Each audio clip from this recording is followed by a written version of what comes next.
क्या आप जानते हैं कि मेघालय के जंगलों में नदियों के ऊपर ऐसे पुल हैं जो किसी सीमेंट कंक्रीट या फिर लोहे से या फिर ईंटों से नहीं बने। और अजीब बात तो ये है कि वो पुल जिंदा है। वो सालों तक अपने आप बढ़ते रहते हैं और खुद से ही रिपेयर भी हो जाते हैं। ये कोई मनगढ़ंत कहानी नहीं है बल्कि सच है। तो इसके पीछे ऐसा कौन सा राज है कि इंडियन गवर्नमेंट को भी इसकी दखल लेनी पड़ी। नमस्कार दोस्तों, आप देख रहे हैं ट्रेंडिंग ट्वाइलाइट्स, जहां हम सिर्फ इतिहास नहीं सुनते, हम उन लोगों की कहानियां खोजते हैं जिन्होंने दुनिया को देखने का तरीका बदल दिया। और आज की कहानी मेघालय की उन पहाड़ियों की है जहां इंसान और प्रकृति मिलकर इंजीनियरिंग करते हैं।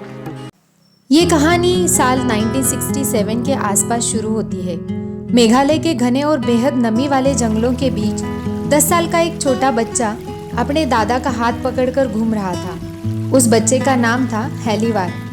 खासी समुदाय के उनके दादा उन्हें नदियों के किनारे ले जाते और दिखाते कि कैसे रबर के पेड़ों यानी फिकस इलास्टिका की लटकती हुई हवाई जड़ों को यानी कि उनके एरियल रूट्स को सही दिशा में मोड़ा जाता है। शुरुआत में हेली के लिए ये सिर्फ एक खेल जैसा था। वो और गांव के दूसरे बच्चे मजे मजे में उन जड़ों को बांस के ढांचों के सहारे नदी के दूसरी पार की दिशा दिखाते थे। लेकिन इस खेल में हेली अपनी पूर्वजों की सदियों पुरानी स्वदेशी वास्तुकला सीख रहे थे, जिसे खासी भाषा में जिंगकेंग जरी ऐसे कहा जाता है। बरसात के मौसम में यहाँ छोटी धाराएं और नदियाँ तेज हो जाती है। बांस और लकड़ी के अस्थायी रास्ते बारिश और पानी के सामने ज़्यादा टिकते नहीं थे, लेकिन प्रकृति ने एक दूसरा रास्ता पहले से ही दे रखा था, पेड़। आधुनिक दुनिया में नदियों को पार करने के लिए लोहे और कंक्रीट के पुल बनने लगे। कंक्रीट के पुल कुछ हफ्तों में बनकर तैयार हो जाते हैं, लेकिन मेघालय की भारी बारिश और बाढ़ में वे कुछ ही सालों में ढह जाते हैं। लेकिन खासी लोगों की परंपरा में एक अलग तरह की इंजीनियरिंग है, बायो इंजीनियरिंग। रबर फिक यानी कि फिकस इलास्टिका पेड़ की हवाई जड़ों को धीरे धीरे नदी या नाले की दूसरी तरफ बढ़ाया जाता है। उन्हें बांस के सहारे और अलग अलग तरीकों से सही दिशा दी जाती है। और फिर इंतजार, सालों का इंतजार। जड़ें बढ़ती है, मोटी होती है, आपस में जुड़ती है और धीरे धीरे एक ऐसा ढांचा बनता है जिस पर इंसान चल सकता है। लेकिन यही इस कहानी का सबसे बड़ा ट्विस्ट है। जिस पुल को बनाने में एक इंसान की जवानी लग सकती है, उसका पूरा फायदा शायद उसकी अगली पीढ़ी उठाती है। यानी कि एक लिविंग रूट ब्रिज को पूरी तरह से तैयार होने में 20 से 30 साल का धैर्य चाहिए होता है। हेलीवार ने अपनी मिर्च और सुपारी की खेती की जिम्मेदारियों के बावजूद भी आधुनिक और आसान तरीकों को छोड़कर प्रकृति के इस सबसे धीमे बट टिकाऊ रास्ते को चुना।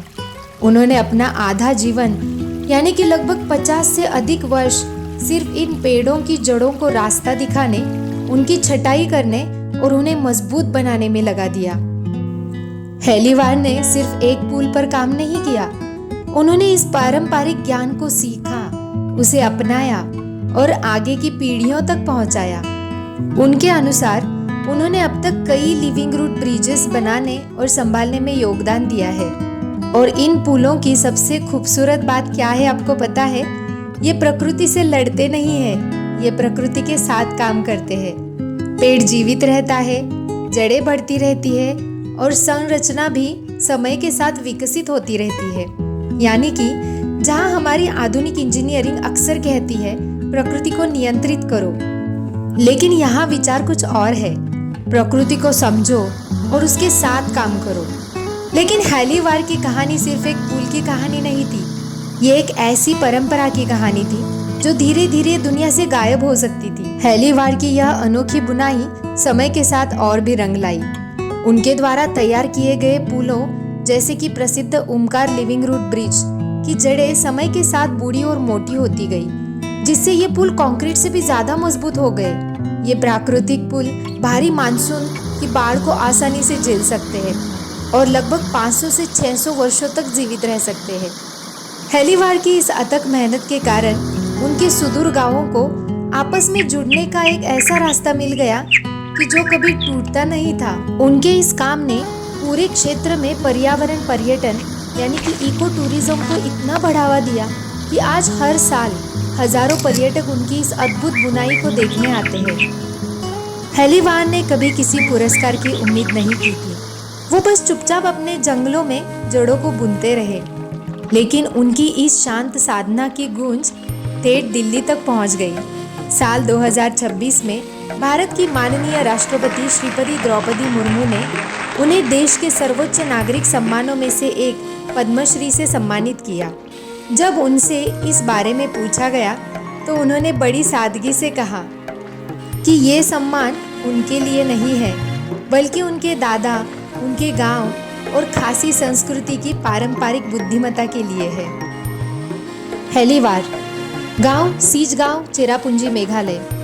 इनका मुख्य योगदान है प्राकृतिक सेल्फ रिपेयरिंग पुलों का निर्माण और संरक्षण करना। वो केवल खुद पुल नहीं बनाते, बल्कि स्थानिक परिवारों और युवा पीढ़ी को भी इस प्राचीन बायो इंजीनियरिंग की कला की ट्रेनिंग दे रहे हैं, ताकि ये विरासत कभी खत्म ना हो।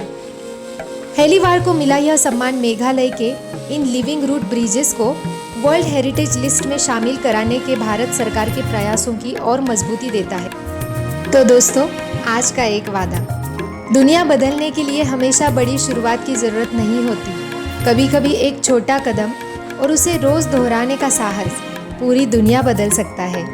अगर आपको ऐसी सच्ची कहानियाँ पसंद है जो सिर्फ प्रेरित नहीं करती बल्कि सोच बदल देती है, तो ट्रेंडिंग ट्वाइलाइट्स को ज़रूर सब्सक्राइब कीजिए। एक कहानी खत्म होती है, एक वादा शुरू होता है। मिलते हैं अगले शनिवार एक नई कहानी के साथ और एक नए वादे के साथ।